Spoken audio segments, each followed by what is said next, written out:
Thanks to the second part of the fundamental theorem of calculus, an integral can also be thought of as the area under a curve or a line. It makes finding the integral of a simple graph function a lot easier. If you take a look at this graph that I've attempted to draw here, to find the integral from x equals 0 to x equals 4 of y of x, which is shown as this, what we have to do is find the area under the curve of this graph from x equals 0 to x equals 4. The area for this function is a right triangle. So you can kind of see that what we're trying to find between 0 and 4 under this, the area under it, is a triangle. It has its base along the x-axis with a length of 4 and a height of 4 as well. The height is from 0 to 4. The area of this triangle is just the area for a normal triangle. It's 1/2 base times height, which, in this case is 1/2 4 times 4, which is 8. So the integral of y of x from 0 to 4 is 8. And yeah, it's that easy. You just find the area of the shape and you get your integral. This method is also really useful for things like rectangles and semicircles.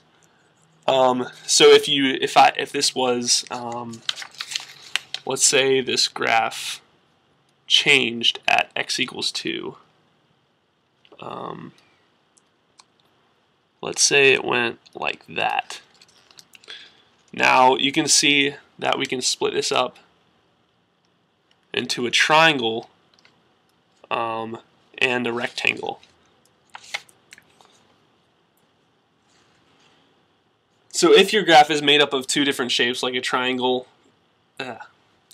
so if your graph is made up of two different shapes like it is here, with a triangular portion and a rectangular portion, or maybe a rectangular portion and a semicircle portion, whatever, you simply add the areas of the shapes together to find the integral. So in this case, the area of this triangle, 1/2 2 times 2 is 2, and the area of this rectangle is 2 times 2. Sorry, I know this is drawn poorly, but this line is at y equals 2. So 2 times 2 is 4. So in this case, the integral from 0 to 4 would be equal to 2 plus 4, which is 6. So unlike with real areas, you can actually get negative areas on a graph that's used to evaluate an integral. So let's say on this graph we want to find the integral from -3 to 0. So we'd make our right triangle right here. And it's a normal looking triangle if the graph was actually drawn well. Just a normal right triangle with a base of 3 and a height of 3. However, you'll notice that your triangle is below the x-axis. It's down here, it's below it. The area of the triangle will be its normal area multiplied by -1.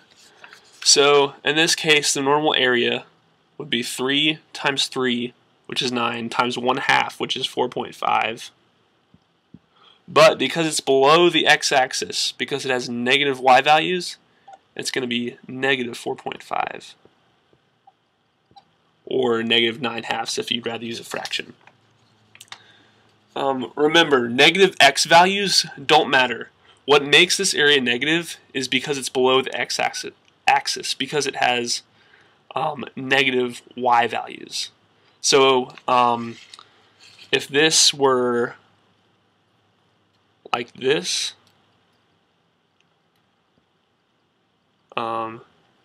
let's say that we're finding from 0 to 2, this is still going to be a negative area. Even though it's on the positive x side, the y values are still negative. It's still below the x-axis. So that's what you've got to remember when you're finding areas of shapes that are below the x-axis. That's what makes them negative, not a negative x value. And if you do need some practice on negative areas with integrals, the tab pre-4 contains an exercise that includes a shape with a negative area. And now that you've done all this, we're ready to do some exercises.